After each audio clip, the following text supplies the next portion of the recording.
livro do profeta Isaías, no capítulo 40.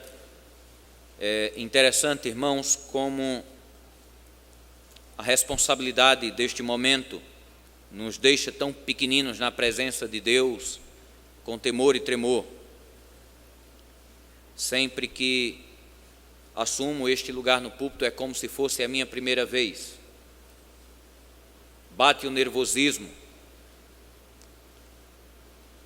de temor pela responsabilidade, porque eu sei que Deus há de me cobrar toda palavra que sai da minha boca para vocês. E o meu desejo é que o coração de vocês possa respeitar essa palavra, porque ela é uma palavra fiel, do Deus vivo e verdadeiro, uma palavra que não voltará para Ele vazia, da mesma forma que Ele há de cobrar as palavras que saem da minha boca para trazer conforto ou exortação, correção ou até castigo para vocês. Ele também há de cobrar a palavra plantada no coração de vocês. Sentado mesmo como estamos, mas em reverência à palavra de Deus, vamos estar lendo, eu estarei lendo, os irmãos acompanhem suas Bíblias, este capítulo 40 do profeta Isaías. Atentem bem para essa leitura um pouco longa, mas necessário para um único versículo em que nós estaremos meditando com os irmãos nessa noite. Consolai, consolai o meu povo, diz o vosso Deus. Falai ao coração de Jerusalém, bradai-lhes de que já é findo o tempo da sua milícia, que a sua iniquidade está perdoada e que já recebeu em dobro das mãos do Senhor por todos os seus pecados. Vós do que clama no deserto, preparai o caminho do Senhor, endireitai no ermo vereda a nosso Deus. Todo vale será aterrado e nivelado, todos os montes e outeiros. O que é tortuoso será ratificado e os lugares escabrosos aplanados. A glória do Senhor se manifestará e toda carne haverá, pois a boca do Senhor o disse. Uma voz diz, clama, e alguém pergunta, que hei de clamar? Toda a carne é erva e toda a sua glória como a flor da erva. Seca-se a erva e cai as flores, soprando nelas o hálito do Senhor. Na verdade, o povo é erva. Seca-se a erva e cai a sua flor, mas a palavra do Senhor, Deus, do nosso Deus, permanece eternamente. Tu, ó Sião, que anuncias boas novas, sobe a um monte alto. Tu que anuncias boas novas a Jerusalém, ergue a tua voz fortemente. Levanta, não temas, e dize às cidades de Judá: eis aí está o vosso Deus. Eis que o Senhor Deus virá com poder e com seu braço dominará. Eis que o seu galardão estará com ele. E diante dele a sua recompensa, como pastor apacentará o seu rebanho. Entre os seus braços recolherá os cordeirinhos e os levará no seio, as que amamentam ele guiará mansamente. Quem na concha de sua mão mediu as águas e tomou a medida dos céus a palmos. Quem recolheu na terça parte de um éfa o pó da terra e pesou os montes em romana e os outeiros em balança de precisão?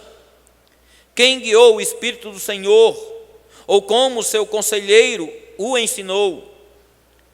Com quem tomou ele conselho para que lhe desse compreensão?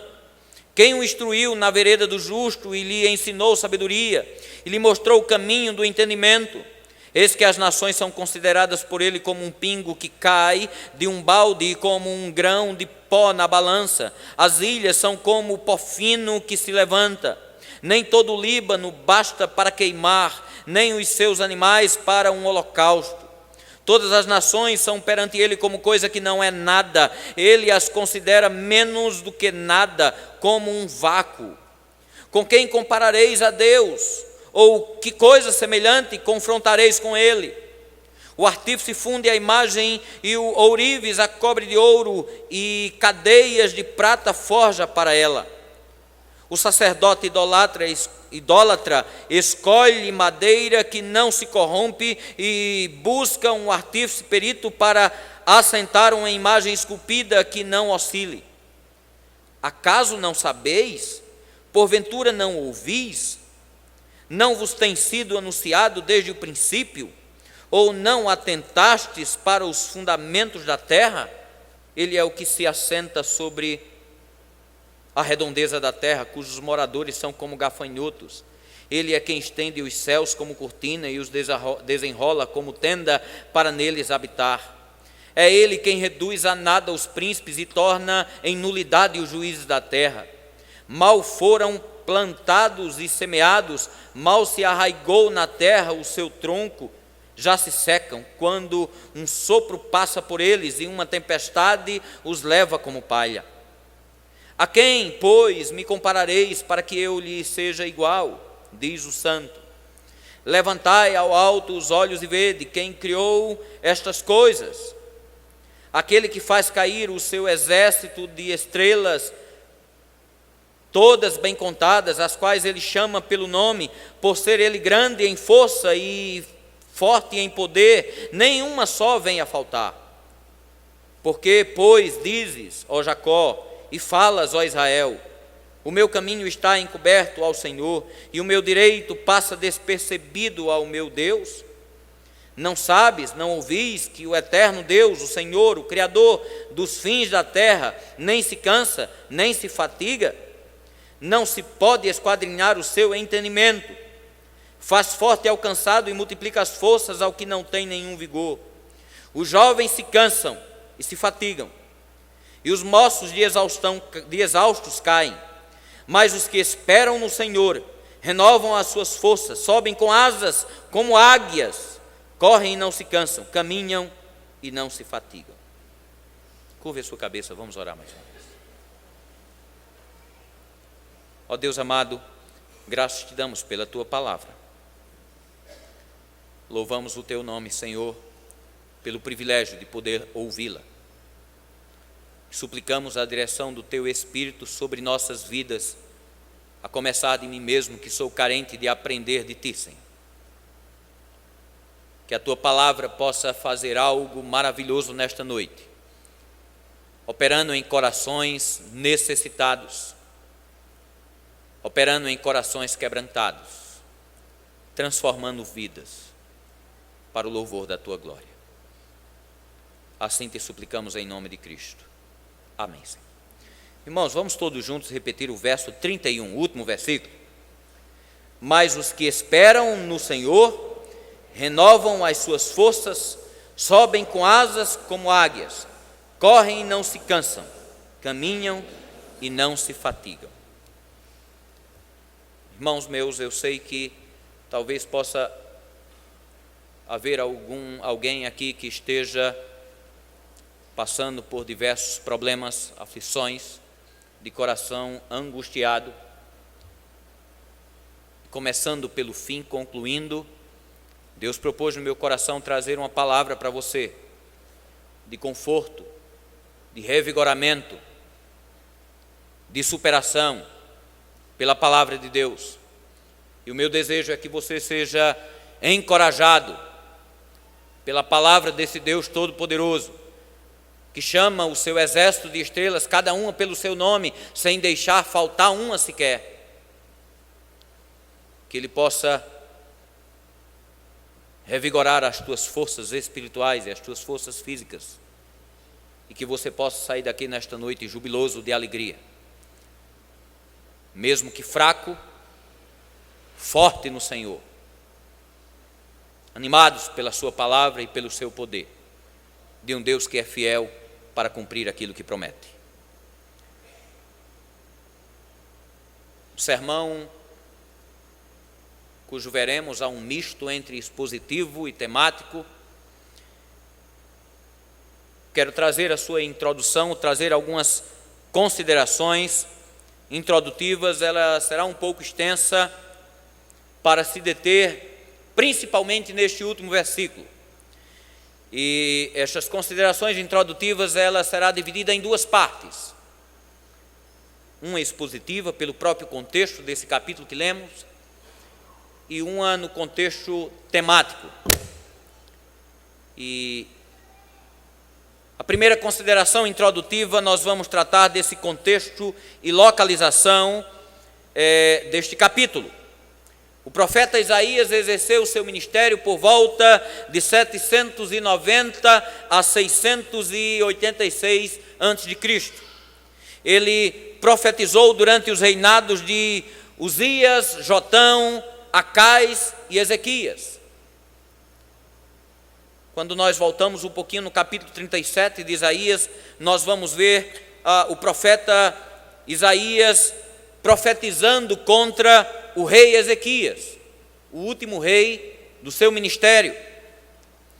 Vamos encontrar a profecia de destruição do exército assírio. No capítulo 38 ele vai falar sobre a doença e a cura miraculosa operada por Deus do rei Ezequias, que foi condenado a poucos dias de vida por uma doença, mas o Senhor se compadeceu e aumentou os seus dias de vida, curando-a da sua enfermidade. No capítulo 39, o profeta Isaías traz a profecia do saque e do cativeiro babilônico. Os babilônicos, depois que Ezequias foi curado, estava mortalmente ferido de uma enfermidade, e ele ora a Deus, e Deus se compadece e dá mais alguns anos de vida para ele. Quando o rei da Babilônia soube, mandou emissários levar a carta de congratulações, e aqueles emissários ali chegando, Ezequias, abismado, mostra todo o tesouro que Israel tinha e que havia no templo para aqueles emissários. Isaías chega para o profeta e pergunta: o que foi que tu fizesse? Mostrei tudo, todos os nossos tesouros.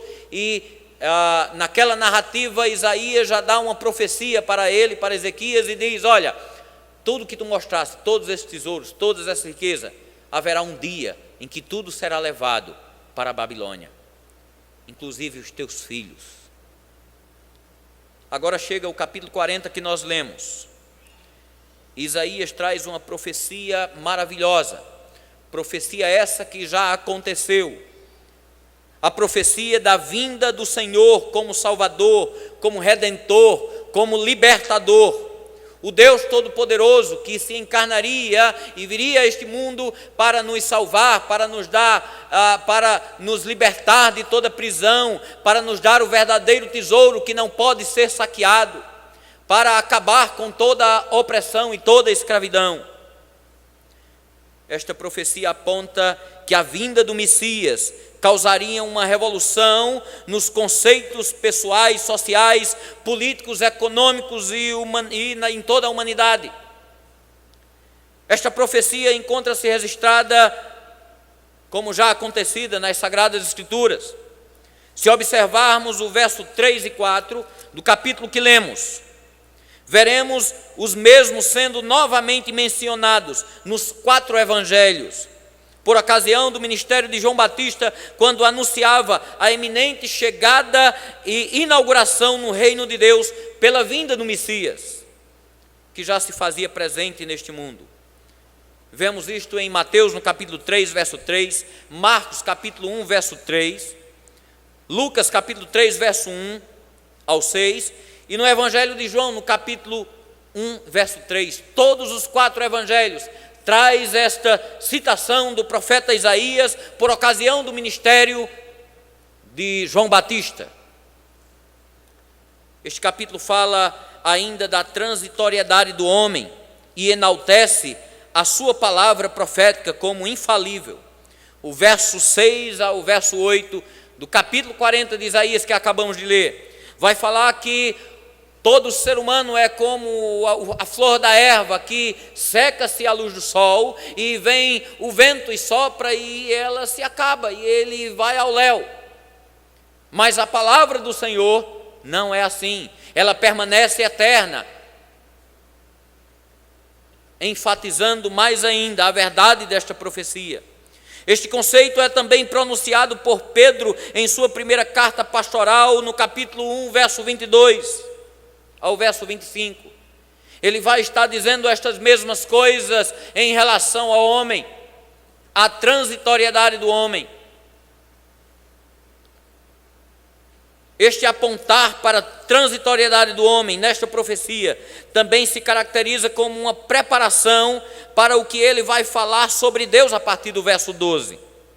Enquanto ele fala do homem como sendo semelhante à erva que seca e cai ao soprar do vento, do Senhor ele agora aponta para a sua majestade, a sua glória e o seu poder e, acima de tudo, a sua eternidade. Verso 12: quem na concha de sua mão, mediu as águas e tomou a medida dos céus a palmo, quem recolheu na terça parte do éfa o pó da terra e pesou os montes em romana e os outeiros em balança de precisão, quem guiou o Espírito do Senhor ou como o seu conselheiro ensinou. A partir do verso 12 ele vai mostrar nessa profecia a grandeza de Deus, o poder de Deus, a eternidade de Deus. Nos versos 29 e 30, a profecia faz uma ligação com o último versículo, que será o nosso ponto principal, o verso 31, para um encerramento fantástico de luta e encorajamento para aqueles que confiam no Senhor. Vejamos o que diz novamente o verso 29, verso 28 ao verso 30. 29 e 30. Faz forte ao cansado e multiplica as forças ao que não tem nenhum vigor. Os jovens se cansam e se fadigam, mas os moços de exaustos caem.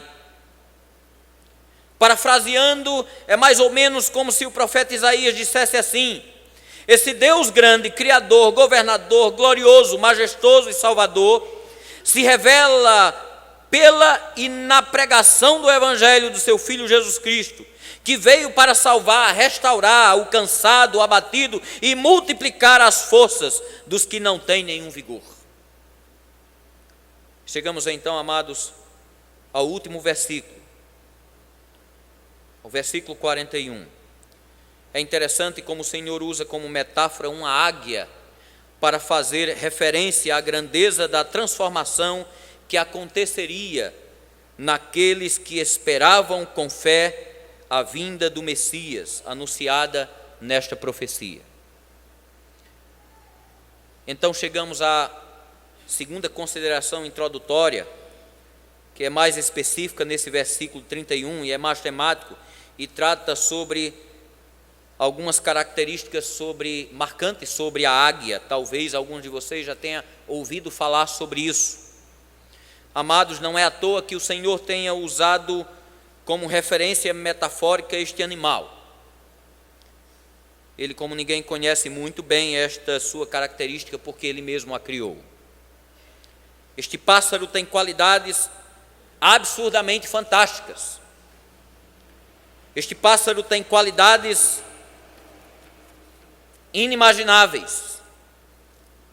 Este pássaro, por sua grandeza, ele traz grandes características positivas, tem sido fonte inspiradora para o mundo inteiro no decorrer da história. O rei Ciro da Pérsia, a quem o profeta Isaías no capítulo 45 vai fazer menção, usa uma águia como símbolo inspirador em seu governo. Usou uma águia como símbolo inspirador em seu governo. Os gregos tinham uma águia como representante de Deus ou de Júpiter, um dos maiores deuses do seu panteão. As legiões do maior império da antiguidade, o Império Romano, levava em seus estandartes uma imponente águia dourada que, quando todos os outros exércitos do mundo viam aquela águia, temiam. A águia também foi símbolo inspirador do império de Napoleão Bonaparte. O nazismo de Hitler também procurou inspiração neste pássaro. Ele usou a águia junto com a suástica como símbolo para o terceiro Reich. Ayrton Senna, em uma entrevista, que você pode encontrar essa entrevista no YouTube, ele disse algo interessante. Em todos os países que ele ia competir e que ele chegava no hotel e se hospedava, a primeira coisa que ele fazia em seu quarto de hotel era abrir a sua bolsa e pegar uma Bíblia e abrir essa Bíblia no capítulo 40 de Isaías e colocar na sua cabeceira de cama. E ele lia todos os dias esse capítulo, principalmente o verso 31. E ele dizia consigo, nessa entrevista ele revelou que por 2 motivos ele abria no capítulo 40 de Isaías. Primeiro, por ser a palavra de Deus. Segundo, porque ele tinha uma profunda admiração com esta metáfora sobre a água, a águia, por suas qualidades, por suas características. Uma das maiores potências mundiais da atualidade, os Estados Unidos da América, tem como símbolo uma águia em seu brasão, e nas suas moedas está estampada uma águia. A águia tem características singulares que a torna admirada e fonte de inspiração superadora em todo o mundo. Vejamos algumas, amados. A águia tem uma visão 8 vezes maior do que eu e você, do que qualquer ser humano. Ela consegue ver 8 vezes mais. O campo de visão de uma águia atinge 360 graus, porque a sua cabeça, ela praticamente circula sobre o seu eixo completo. O que lhe dá a capacidade de enxergar um pequeno ratinho, um camundongo, camuflado em meio a uma mata, a uma distância de 1.200 metros. A capacidade de voo da águia é incrível. Ela é o pássaro que consegue voar mais alto. Ela atinge alturas fenomenais. A águia, quando ela sai em seu voo, ela voa para procurar a sua caça. Se ela for muito distante e na volta ela encontrar uma tempestade, um torrencial, ela enfrenta aquelas nuvens negras e pesadas e ela, com toda força e ímpeto, ela voa e cruza aquelas nuvens e voa o mais alto possível até atingir acima das nuvens. Enquanto o torrencial está acabando o mundo lá embaixo, ela está voando ao sol. Ela consegue voar em cima das nuvens, em alturas gigantescas. E ela tem a capacidade, se ela estiver bem alimentada, ela tem a capacidade de permanecer planando lá em cima até quase 24 horas, sem se cansar. E só descer depois que não vê mais tempestade abaixo dela. Uma águia pode viver até 65 anos de idade. Mas o mais interessante é a capacidade de renovação dessa ave. No seu ciclo de vida, de aproximadamente 65 anos, quando chega mais ou menos aos 35, 40 anos, aquela águia está com suas penas sobrecarregadas de gordura, que é natural do seu metabolismo. A plumagem das suas penas estão pesadas de gordura, o que dificulta o seu voo. O caniço, o talozinho das suas penas estão frágeis e quebradiços. E quando ela bate as suas asas, aquele caniço da pena se quebra com facilidade. O seu bico, por ser ave de rapina, cresce tanto, encurva tanto, que ela já não consegue rasgar a sua presa, o seu alimento com facilidade. As suas garras crescem tanto que se encurva e ela já não consegue mais agarrar a sua presa. E ela só tem 2 opções: ou renovar-se ou morrer. E a águia, então, nesse processo de renovação, ela dura aproximadamente 5 meses. Ela procura um penhasco bem alto. Geralmente as águias fazem seus ninhos nos lugares mais altos, em penhascos, em grotas, lá em cima. E ela ali para no seu ninho, na sua toca, e ela começa com aquele seu bico a arrancar todas as suas penas. E ela arranca todas as suas penas e ela fica horrível, acaba e ela consegue se esfregar nas rochas e arrancar toda aquela plumagem dela.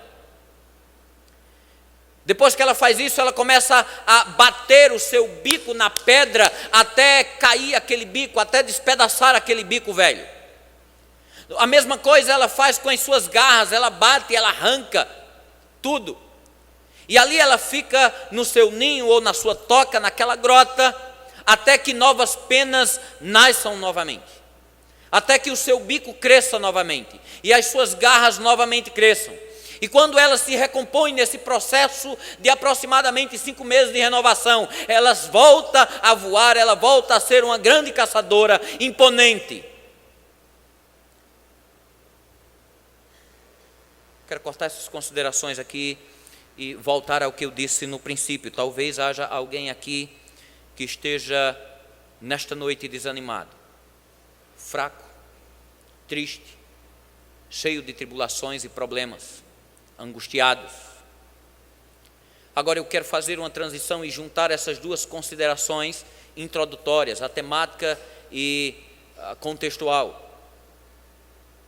Devemos observar que essa profecia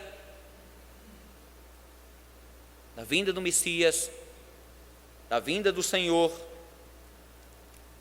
já aconteceu. E Ele é a nossa esperança. Hoje nós devemos olhar não apenas como os que esperam no Senhor renovarão as suas forças, subirão com asas como águia. Porque não é apenas mais uma espera. Ele se faz presente conosco.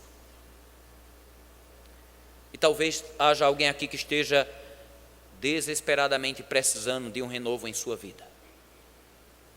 Queridos, a proposta que trago para vocês com todas essas informações é: espere no Senhor, porque os que esperam no Senhor, em primeiro lugar, são renovados. O salmista Davi diz no Salmo 37, verso 5: entrega o teu caminho ao Senhor, confia nele e o mais ele fará. E avassaladoras esmagam as nossas vidas, amados, nos roubando o vigor de buscar a presença do Senhor, de orar, de buscar a sua palavra, de se alimentar da sua palavra. Quando achamos que não nos resta mais nada, nós não temos mais nada a fazer, e quando nós chegamos ao fundo do desespero e nós nos entregamos confiadamente nas mãos do Senhor, Ele renova as nossas forças. Se você está angustiado nessa noite, entrega o teu caminho ao Senhor, confia nele, espera no Senhor. Talvez você tenha orado e pedido algo ao Senhor e Ele ainda não te respondeu, e deve fazer muito tempo que você ore, mas o tempo do Senhor chegará, porque o seu tempo não é o nosso tempo.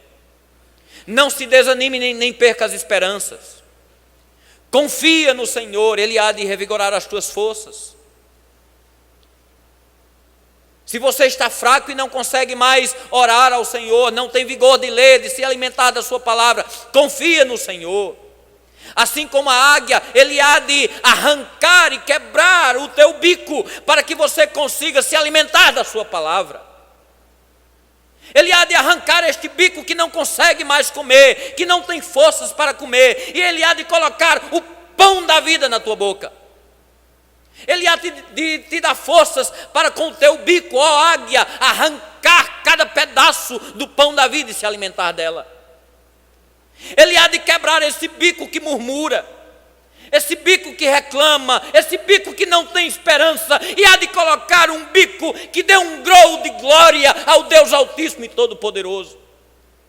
Ele há de arrancar um bico murmurento, e há de colocar palavras de louvor e glorificação ao Deus que renova as nossas forças.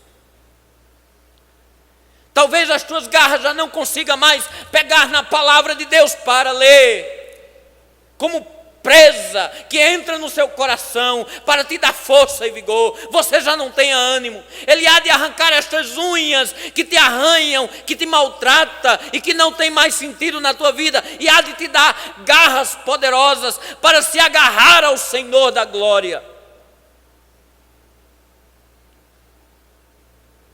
Oh, amados, a renovação do Senhor é gloriosa em nossas vidas.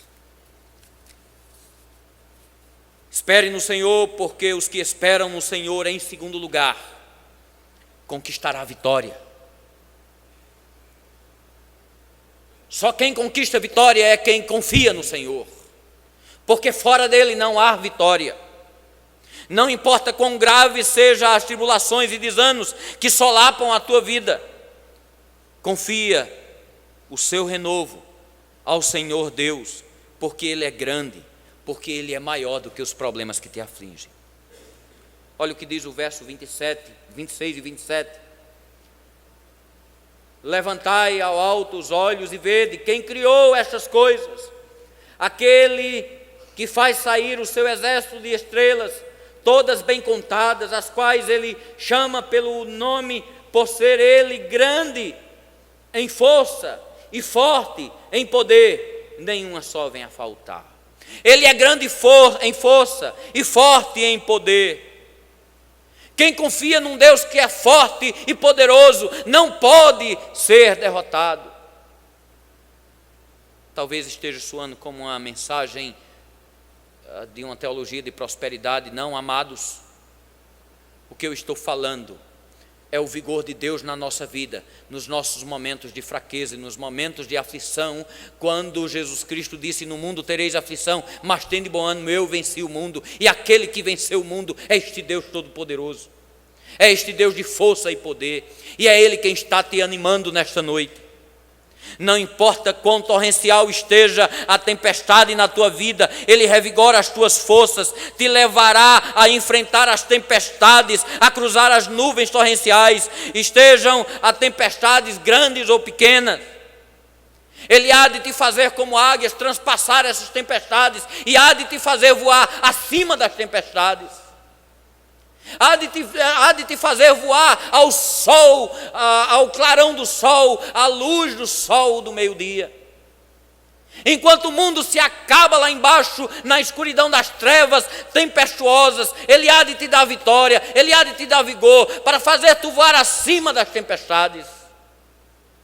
E na luz, voar confiante, não pelas tuas forças, mas pelas forças renovadoras que Ele há de te dar. Com Cristo voarás banhado pelos raios do sol, na luz e não nas trevas, acima das tempestades. Espere no Senhor, porque os que esperam no Senhor são incansáveis na caminhada. Após o renovo para a vida em Cristo Jesus, nossa vida torna-se uma caminhada. Uma caminhada com um rumo certo, com um objetivo certo a ser alcançado, com um alvo. E este ponto final, amados, todos nós sabemos, é a Nova Jerusalém, as moradas celestiais, é a cidade de Deus, é a presença do Pai. Talvez haja alguém aqui nesta noite caminhando sem rumo, caminhando às cegas, caminhando nas trevas, na escuridão da ignorância, cansado, exausto de andar tateando em círculo de trevas, tateando sem enxergar nada, sem saber para onde vai, sem destino. Mas em Cristo Jesus, Ele que é o caminho, a verdade e a vida, Ele que nos conduz à presença do Pai, com Ele a nossa caminhada, ela tem um rumo certo e ela é uma caminhada incansável. Você corre e não se cansa, você caminha e não se fatiga. Porque quando estamos com o Senhor Jesus Cristo, quando nele confiamos, quando nele esperamos, Ele revigora as nossas forças e nos dá um rumo certo em nossa caminhada. Eu tenho uma boa nova para alguns de vocês nessa noite. O Senhor Jesus quer renovar as tuas forças. Ele quer te fazer enxergar com olhos de águia em pleno vigor. Ele quer te mostrar o caminho a ser percorrido para se chegar à presença do Pai. Ele mesmo é o caminho, Ele mesmo é a verdade, Ele mesmo é a vida. Andar por este caminho não há cansaço. Nele nós caminhamos sem exaustão. Nele nós não caminhamos às cegas, porque ainda que esteja nebuloso, os nossos olhos, como de águias, renovados pelo Senhor, há de enxergar muito mais do que os nossos próprios olhos. Eu não sei como está a vida de nenhum de vocês. Eu não consigo enxergar o interior de vocês, mas o Deus que aqui se faz presente e que quer revigorar as tuas forças, Ele sabe como está o seu coração. Quais os teus traumas e problemas, tempestades e angústias. Mas eu tenho um Deus que é grandioso e Ele te conhece por dentro e por fora. E tem poder para mudar a tua sorte, para mudar a tua vida, para revigorar as tuas forças, para renovar todo o teu ser. E a pergunta, amados, final é: o que você está esperando? Esperando o acontecimento dessa profecia? Não, ela já aconteceu. O Messias, o Senhor vem. O Senhor que esta profecia esperava, Ele já veio. Ele está presente. Agora eu pergunto a você: o que você está esperando para depositar a sua confiança, a sua esperança, buscar o Senhor da glória, para ter as suas forças revigoradas, para ter o seu ânimo revigorado, para buscar com louvor e adoração esse Deus poderoso que pode todas as coisas? Entregue-se ao Senhor, busque-o, confie nele, saia da mediocridade e da desesperança, agarre-se confiadamente no Senhor e Ele vai revigorar as tuas forças, te fará subir com asas como águias, te fará correr, caminhar em sua direção sem se cansar. Entrega o teu caminho ao Senhor, confia nele e o mais Ele fará. Que o Senhor de toda glória nos abençoe, que essa palavra possa tocar no teu coração e o seu Santo Espírito fazer uma grande obra no teu interior, para a glória dele, em nome de Cristo Jesus. Amém. Curve a sua cabeça, vamos orar. Ó Deus bendito, como precisamos de Ti, Senhor, e como precisamos ter as nossas forças revigoradas. E só o Senhor pode nos fortalecer, só o Senhor pode nos capacitar, só o Senhor tem poder, Senhor, para transformar as nossas fraquezas em fortalecimento. Só o Senhor para nos contagiar, ó Pai, com o Teu poder. Só o Senhor para nos levantar, Senhor, de todo marasmo, de toda fraqueza. Só o Senhor, ó Deus, para enxugar nossas lágrimas. Tu conheces cada um que está aqui nesta noite, Pai. E sei, ó Pai, que esta palavra não veio em vão, mas se aprouve a Ti que ela fosse ministrada, é porque há alguém aqui nesta noite que precisa, ó Pai, de um renovo, que precisa ser transformado, alguém aqui que esteja angustiado, alguém aqui que esteja aflito, Senhor, que não tem mais forças, que não tem vigor, que perdeu as esperanças. Ó Deus, que o Teu Espírito, pela Tua palavra, toque em corações nessa noite, revigorando forças, animando e fazendo-os, ó Pai, buscar a Tua presença confiadamente e glorificar o Teu nome e andar em Teus caminhos e poder enxergar a Tua grandeza, ó Pai, assim como Tu fizeste com Jó, revigorando as suas forças em meio a tempestades torrenciais avassaladoras, dando a Jó ao final de tudo aquilo visão de águia, porque Jó disse: antes eu te conhecia só de ouvir falar, mas agora os meus olhos te veem, Senhor. Que com visão de águia possamos contemplar a Tua presença, o Teu poder e a Tua grandeza e glorificar o Teu nome, porque Tu és o nosso Senhor, Tu és a nossa força, Tu és, ó Pai, o nosso escudo, nosso protetor, nosso Salvador, Tu és a nossa potência em nos fortalecer, ó Deus. É no nome de Jesus que assim te clamamos, ó Pai. E tudo isso te agradecemos. Amém, Senhor. Deus nos abençoe.